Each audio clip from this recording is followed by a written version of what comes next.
Some of the best moments in life are the ones you cannot tell anyone about. Welcome to the Chat with Selassie. I am Selassie.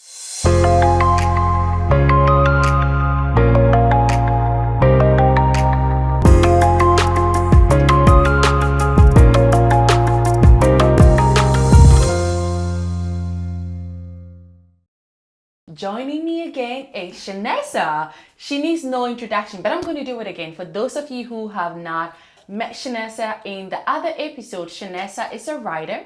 She is a mother. She's an actress, an acting coach, an acting instructor, spoken word artist. Shanessa, thank you for accepting to do this episode with me again. Yes, thank you for having me again. Of course. And today, what we are going to be talking about, dirty 30s and the horny 40s. I say the horny 30s and the horny 40s. Yes.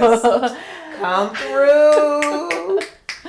So we're just going to go right into it. Yeah. Because growing up as a woman, I have had so many education, even in science class about menstruation and, certain things about a little bit of sex education and, so many things. But nobody told me that when I turn 30, my hormones are just going to go Rage. like that. Yes. Right? Yes. And I noticed about myself that when I was 29, first of all, my period it just changed a little bit. Like I noticed that maybe I will have my period for let's say 3 days, 4 days or maybe 5 days. But at first I used to be a 7 days girl. But now it's I'm still 7 days, but it's the first 4 days are the main. And then I have more pain, which I think I need to get checked because I know two friends who turned 30 and when they went to see the OBGYN, I think they found a fibroid. Yeah. That was what was affecting their period and making their period just hurt so bad and stuff like that. So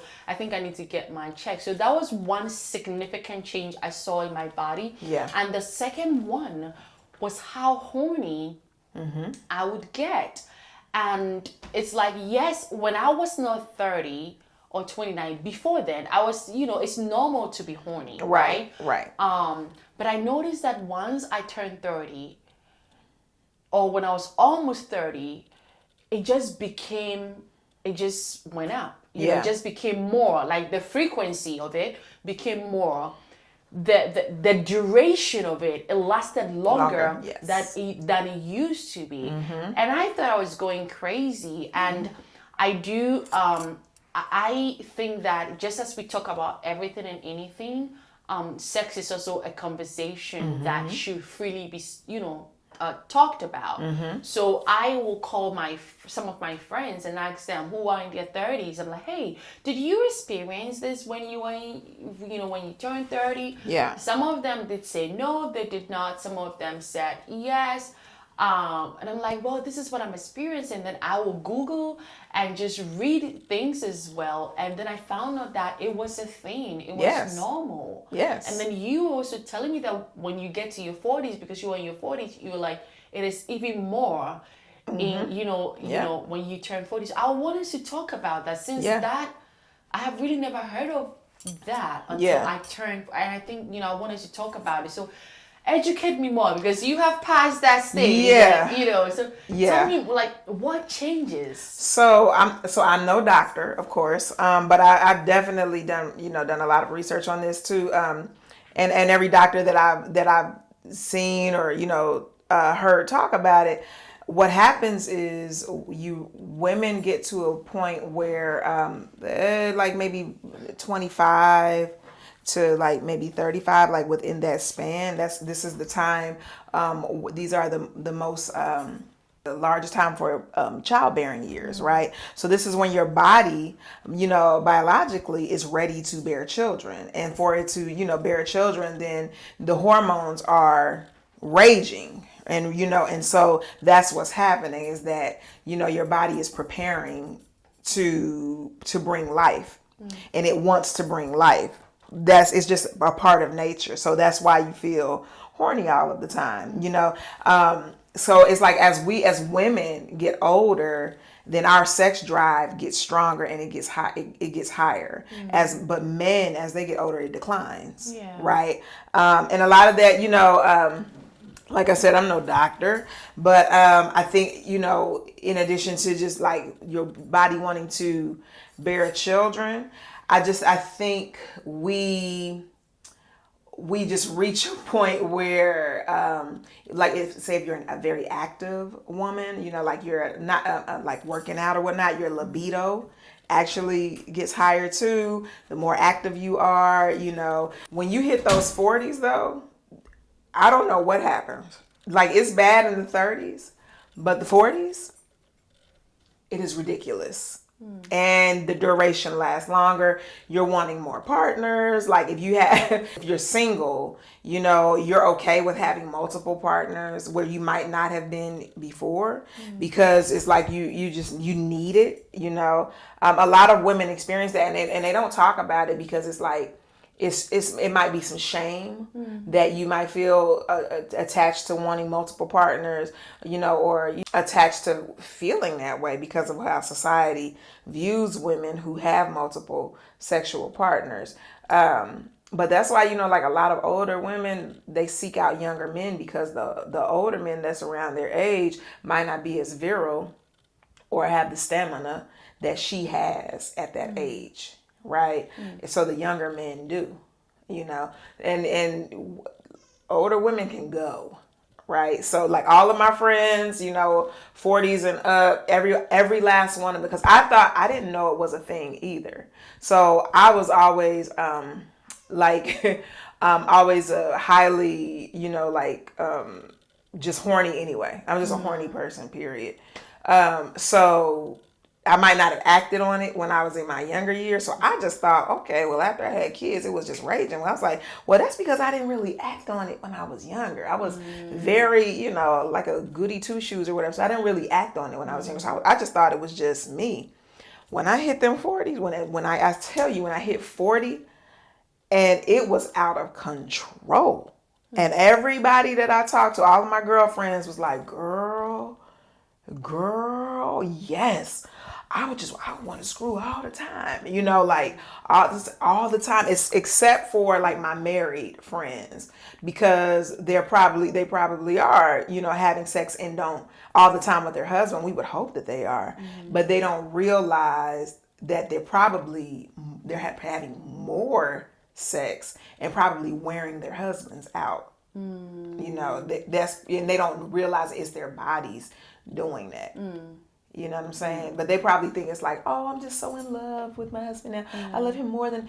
No, it's just really your body is like, it has reached a level where the libido is just like kicked in. Yeah. I mean, I am someone, I respect everyone and their choices. Like recently I was talking to this man, and I liked him very much, and he made me feel that he liked me. He would say that he liked me and things like that. I did believe him, but it didn't manifest into anything, because we were practicing what we call radical honesty while we were dating, and so we would tell each other the truth, no matter how hard it was. So when in the process of getting to know each other, when a question is posed, and even if it's a difficult question that you think that the other person may not want to hear the answer. Say, so we were practicing that, and then just one time it dawned on me to ask him, are you talking to other women? And then he said yes. And then he immediately followed it up with, but I don't give them time like the way I give you, or I don't, maybe feel about them like the way I feel about you. And I respect that. Yeah. That is not my style of dating. My style of dating is, dating one person, and if it doesn't work, then I date the other person. Yeah. So I'm not really into like multiple, but I respect it, because if that is what someone needs, if that is what is serving, because that's what I told him, that if this is what, is serving you, if this is your dating style, it's not mine. So I don't see how, we can, continue dating. Right. So that was how we ended things over there. But I brought this up to say that even for me, it's like not just from a religious perspective, but we don't just talk about this enough. No, we don't. And even from a religious perspective, like you said, we have attached shame. It's like you can't really talk about sex or horniness, or it's almost as if people who feel horny or even talk about it are like sinners. Right, exactly. You know, Yeah. and I'm talking from the church perspective, because there are some Christians you can't talk about this with them. Yeah. You will look like the devil. Absolutely. Yourself. And I think that, you know, or what do you think? Do you think that just like we talk about everything, it's important that, especially in our 30s and 40s, like don't struggle alone. Yeah. Talk about it. Well, you know, it's first of all, it's a fun topic to talk about. Thank you. You know what I mean? Thank you. It's a fun, I think so too. Yeah, it's fun to talk about the shit that comes with first of all growing gracefully, but yeah, like, you know, I love to talk about sex. I love to joke about it. Yes. You know, I love to have fun around it. You know what I'm saying? And talking about, you know, how horny you are, you know, as you get older. For me, I love the conversation because I'm like, yeah, this is a reality that I didn't know existed. You know what I mean? Like, nobody told me this. Nobody said. I even had the conversation with my mother. I was like, why didn't you tell me that the 40's horny was coming? She said, oh, well, yeah. Like, what? Oh, well, yeah. You didn't tell me, you know? So it's like, you know, I love having the conversation because we need to. We need to. Why not? You know, why? What are we going to lose if we do have the conversation? You know what I'm saying? I want to know why. You know, I was like you. Well, why am I feeling like this now? Yeah. So, you know, like, well, now I know when I work out, my libido shoots up. So I need to have somebody there to catch it because. So when you work out. Yeah, when you work out, your libido goes. Really? Yeah, man. Oh yeah. Yes. It's like, I don't know all of the science behind it, but it's like, I guess the endorphins, you know, they're just working overtime. But for the woman, I don't know for the man, but for the woman. Phew.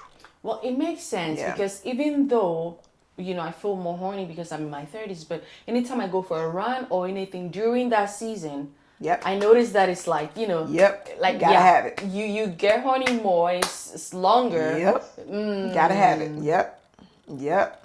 Absolutely. Wow. And this is a struggle. I'm not going to lie to you, especially, you know, for someone who knew nothing about it. I really wish that at least someone could have given me a heads up, you know, something, because girl, I thought the devil was after me. I was like, ooh, what's happening? You know, like, you know, I was religious for a second. I'm like, oh God, the devil is after me. Right. You know, like I was just thinking, because I was like, what is going on? Okay, you know, what is going on? I was trying to find solution because I haven't heard anyone around me talk about it. Not my friends. I haven't heard anyone around me say, oh, this is how I'm feeling. Until I brought it up. And then it's like, me too. Yeah. And then some of them started telling me. I remember 2 friends telling me, oh no, I didn't feel that way. But I could see and I could hear through their soul that they were lying to me. You know, I'm like, there is no way you would tell. It's almost the way they said it. It was like they said it in a way that if I wasn't strong, I would have felt ashamed for even asking them that. I don't know. One of them almost like condemned me for coming to her with a topic of horniness.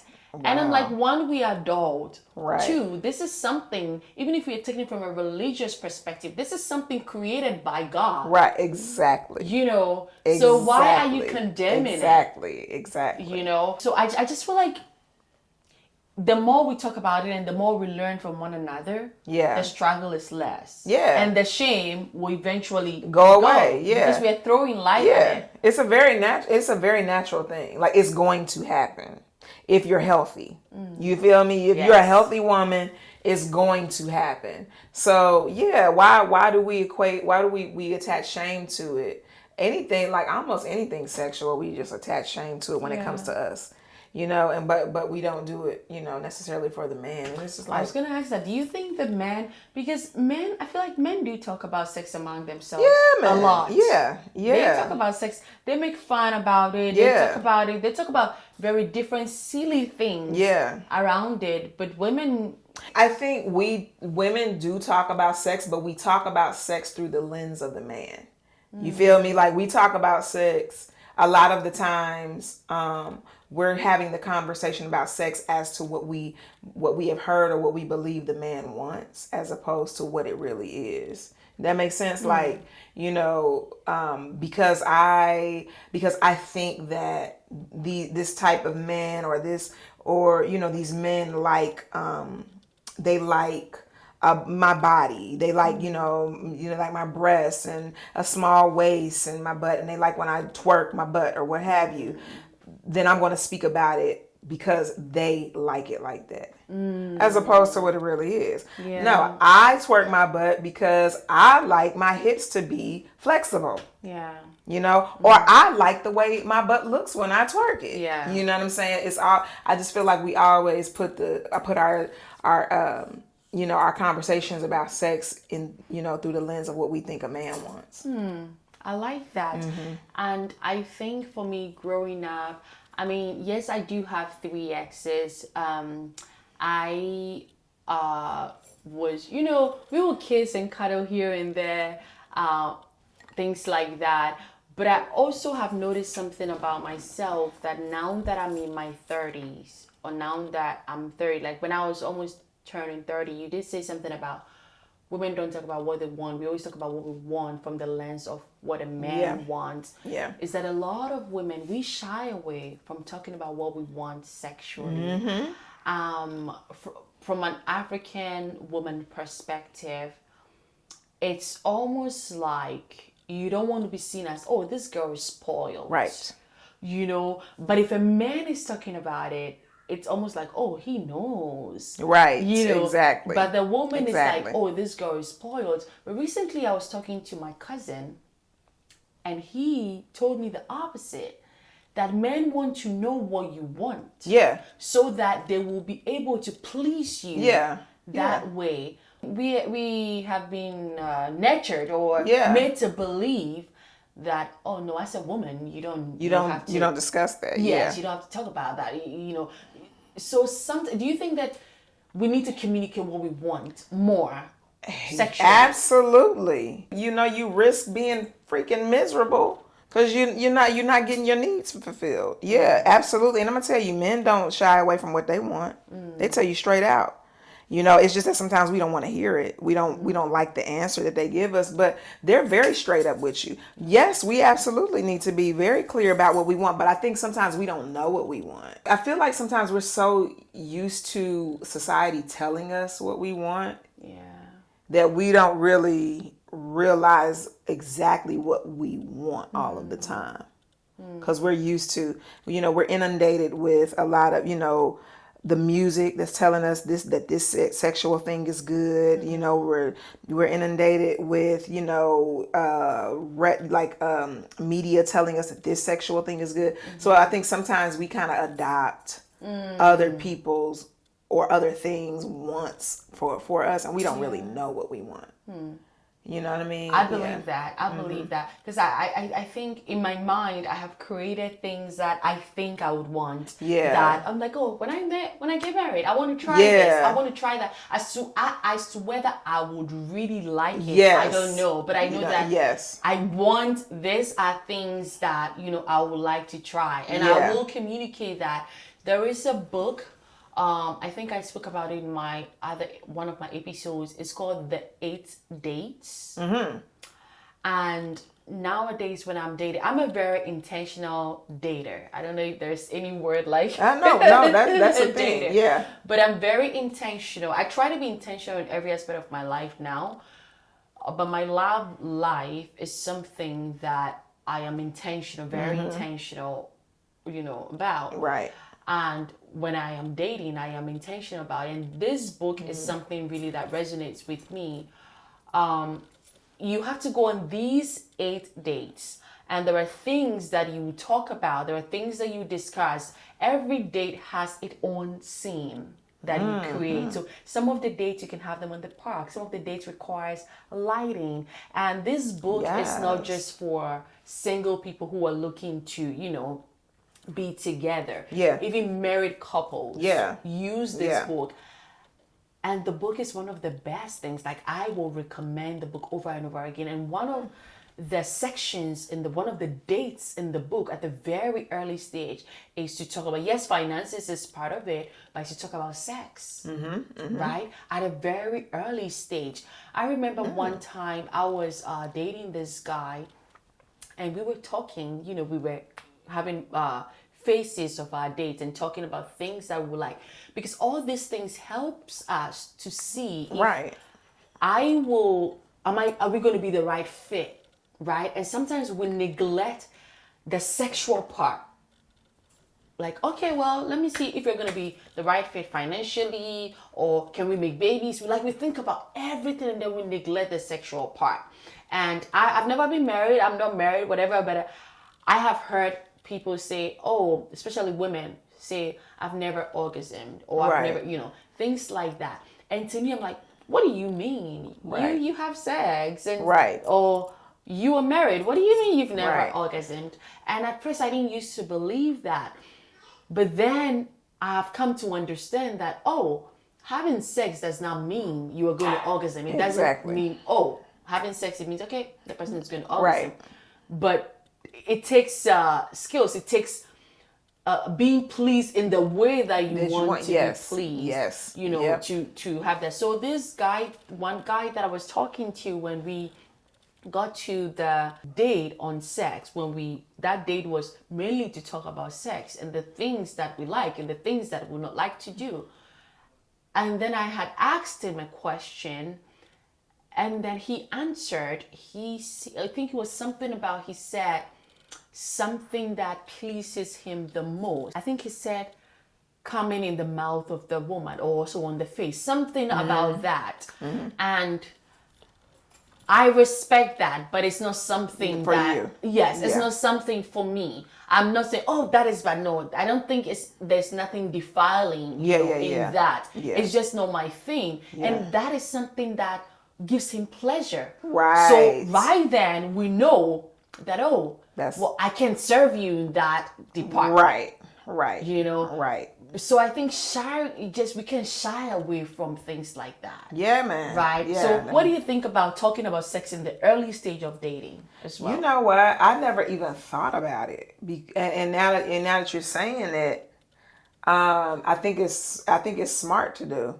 Wow, I never even thought to do that. I guess, it's just like you find out by doing it, but then that leads to the some of the bullshit, right? Because say for instance, I find out by doing it that because that's not my thing either. But I find out that that's a thing for you, for you to, come out on my face or what have you, or for me to, to swallow it. And I'm like, I don't like this shit. It make my stomach hurt. Right. So, and then I won't do it, or I won't do it, and then it pisses the guy off, or I will do it and it makes me sick, and I know it makes me sick, so I'm acquiescing to what you want. So it is not healthy. So I think that's a great thing to do, is to talk about it. And I think, now that you've mentioned, I'm probably gonna do that, because so I can get an idea, because you know what, I have these conversations with my friends, my male friends. You know what I'm saying? I do. Well, some of them don't feel comfortable with talking that kind of talk with me. But for the most part, I have a lot of guy friends, just like I have a lot of, women friends, but a lot of guys that I find are close. But for the most part, I have these conversations with them. So why not have a conversation with somebody that I'm thinking about potentially dating? I think that's a great idea. Yeah. Like, what are some of the reasons you think, like, women, we are not able to tell our partners what we want sexually, or how to please us sexually? I think a lot of times we don't really know, unless you've explored enough and sometimes exploring enough means other partners, right? And again, herein lies the shame that comes with having multiple partners. Like in America, when I was coming up, it was said a woman to be, a hoe, if she had, if she was having sex with this guy, having sex with this guy, and she was looked down upon. And by other women too. Like we're like, ugh, she promiscuous, da da da da. But she's really like discovering what she wants. I don't look at it from that lens anymore. I used to judge, but I don't look, and me judging, I would stop myself from doing it, and I would want to do it. I wanted multiple partners, but I was so caught in this little box. I don't want to be that girl. That everybody talks about. But that girl was exploring. As long as she's taking care of herself and she's not harming herself, she's not, exposing herself to, diseases or whatnot. She was exploring what made her feel good. So she probably can speak on it now. So I think sometimes we don't know. But then I also think too, there's a fear there that if we say something, there's going to be judgment from our partner. From our partner? From our partner or from, whoever else. But yeah, maybe he'll judge us. A lot of women have had fantasies with having two men at the same time. A lot of women have. It was one of my fantasies. I don't have it anymore, but it was for a very, very long time. That was one of my fantasies. And I felt shame that I felt like that. Right? So if I was to tell that to my guy, that I wanted, to be with him and another guy at the same time, how would he look at me? I would feel embarrassed that I felt like that. So that would be something that I would hold inside. I mean, personally, like I said, I know how to respect things, people's, choices and all of that. I may not necessarily agree with it, or it may not be my style. Right. Like we said in the beginning, like multiple partners, like at the same time, it's not my thing. I want to get to know one person, and then if it doesn't work, then I get to know the other person. And I've always, aside my faith being a reason, like personally, I think just because of certain things that I saw growing up, I'm like, oh, I want to wait till marriage. Before. Yeah. So for women, or for someone like me who would want to wait till marriage before having sex, then it means I don't know, or I may not know what I want. Right. So that's going to be the time for me to explore. Right. Right. For women like that who have not, tried different things. And then here they find themselves exploring with one person. I think that at that point, communication is very important. It's very important, yeah. To tell your partner, oh, this doesn't make me feel this, or this makes me feel this, or I like this better, I don't like that better. Yeah. And I could see the fear playing a part in it, especially if you are like the good girl, or and you don't want to tarnish that image, like, oh, he saw me as a good girl. But in my mind, I'm like, well, you are married. Yes, I get it that you're a Christian and everything. You are married, and there is nothing defiling there. Yes. But we still shy away from, like, telling them what we want, because we still want to uphold this good girl thing, or this I am a Christian thing, but this is your husband. Why are you still? Because people take it to the extreme where, because they want to uphold a certain image, they cannot communicate that to their husband, because they still want their husbands to see them as this virtuous woman. Virtuous woman. Yes, but I think a virtuous woman pleasures the husband. Absolutely. And I am sure that your husband would want you to be pleasured. Yeah, and God will want you to be pleasured. Exactly. And enjoy the beautiful thing He created, which is sex. Exactly. Because if we wouldn't have any children, if there wouldn't be no creation if sex wasn't pleasurable. Yes. And that's just the truth. If I got to look at that thing and that's got to go in me and it don't feel good, no thank you. No, thank you.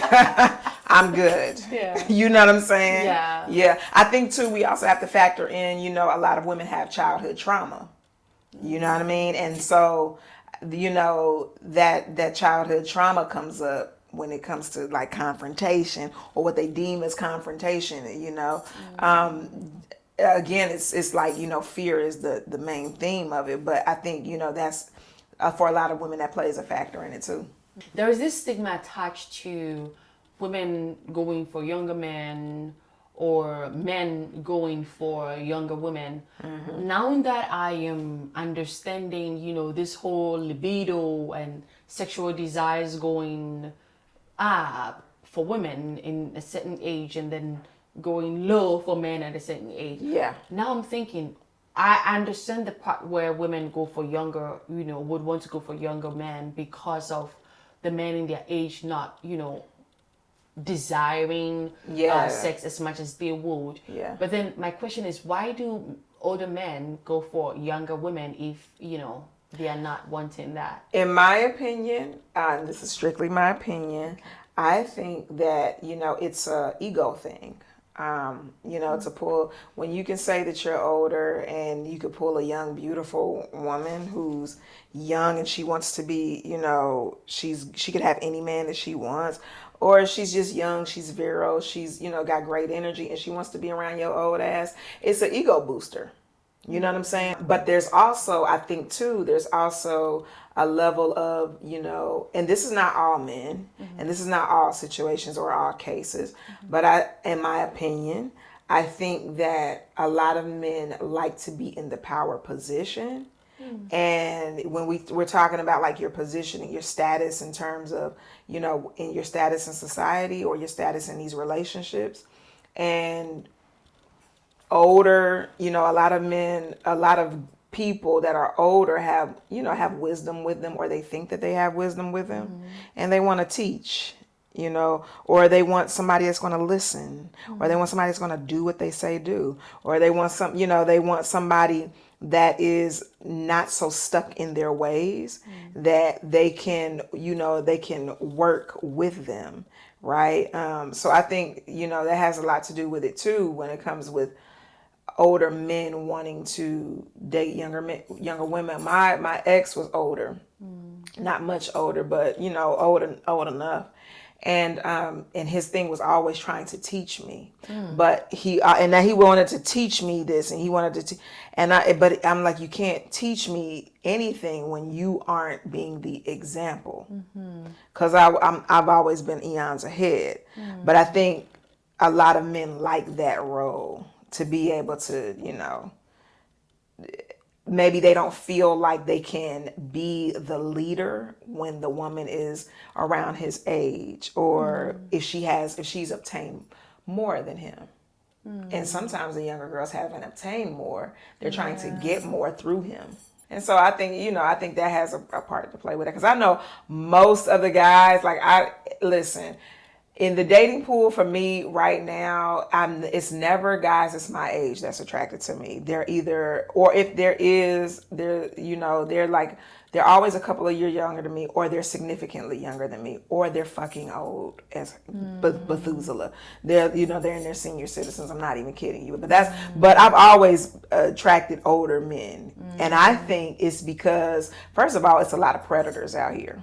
That's one. A lot of predatory men who, have pedophilic thoughts of being with younger women. In Atlanta? In Atlanta, in America. In America. So I think there's a lot of predatory men like that, because it's always been an older man who had no business talking to me, trying to talk to me, always. My entire, since I've developed breasts, always. You know what I mean? I mean, I've had some experiences with that. Yeah. So I think that, but then when I became of age and, grown, always older men. And I think it's just because, young women are more, they're more sexual, or, they're exciting. Young people are exciting and fun. Yeah. Right. Yeah. And they make an old man feel good. They know how to stroke their ego. All he got to do is throw her a couple of dollars. Yeah. They know how to make you feel good if that's, that's what they want.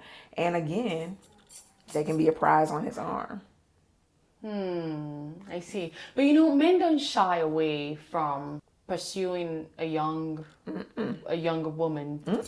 Because I had one very he was old, but he wanted to prove to me that what do the young men have that I don't, he doesn't have. He would go to the gym and send me pictures of his abs, ego, and things like that. And I'm like, no, I would date. The most for me I could go is like 10 years. 12 years is pushing it. Like I really have to like you to do like 12 years. 10 years for me, I'm like, okay, yeah, sure. But beyond that, I'm like, no, that is not for me. Yeah. I respect, people who like beyond that, but it's just not for me.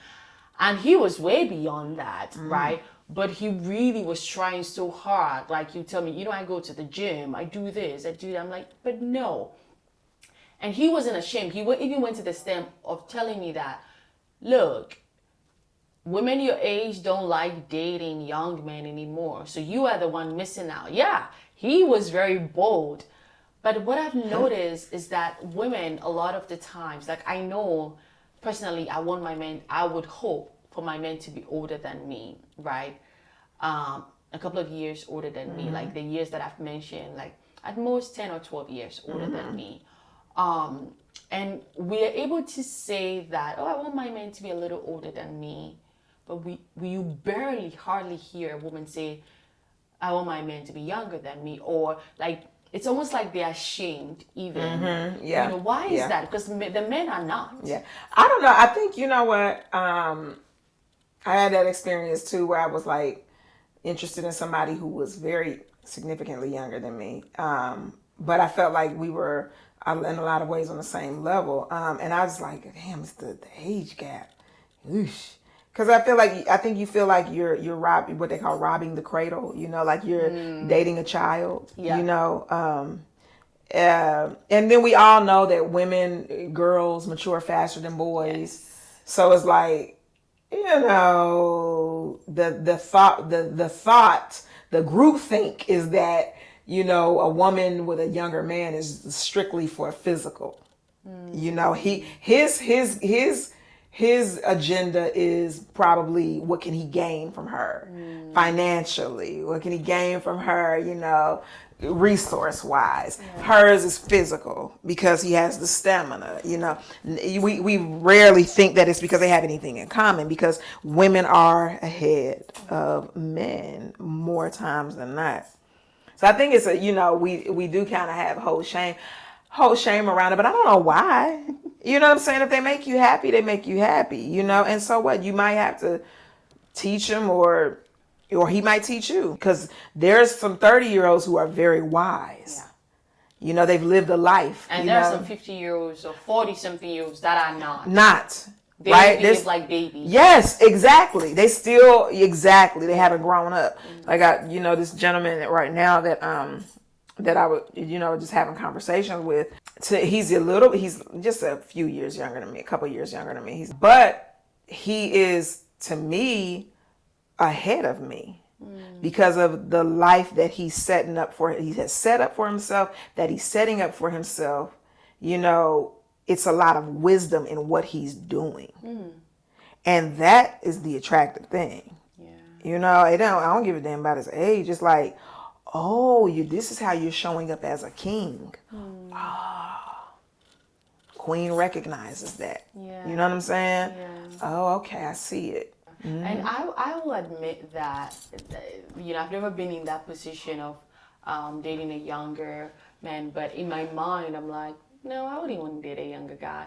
But now that I've grown and I've seen beautiful marriages, beautiful couples, and I would have never thought that the woman was older than the man until they told me. Yeah. Because sometimes the man is significantly younger, but so wise. Yes. Just so mature. Yes. And they make decisions together. It's so beautiful. And that has really made me open-minded. Yeah. In terms of that, I'm like, I guess it's all about finding the right person. Yeah, it's about finding the right person who matches you, and who, because of that age, it really isn't any. I mean, it's a number because shit, you can get somebody that's damn 70, and feel like he 90. But no, it really is. It's about the wisdom and what they're bringing, how they're showing up for you, how you're showing up for them. Yes. Yeah. How you showing up for each other. Each other. Yep. Yeah. Exactly. Bringing it back to the fun thing again, and since we just spoke about horniness and sex and all that, we get to ask each other one question in that segment, something that is we will not put everything of us out there, but something that we can communicate and will not mind sharing. What is something that when your partner does, right? And this is for, I hope you watch this, potential partners, okay? What is one thing that when a partner does makes you feel loved? Ooh. One of the major things is I need to know that I'm protected. And that makes me feel, loved. What does protection look like? Protection looks to me like I tell you something very deep, very secretive about myself, about my life, and you hold that as precious. You don't throw it back in my face, right? It's just as precious to you as it is to me. When you see me being vulnerable to where I trust you, then you hold that as precious. Because I don't trust easy. I love easy, but I don't trust easy. And I hold people that I can trust in very, very high regard.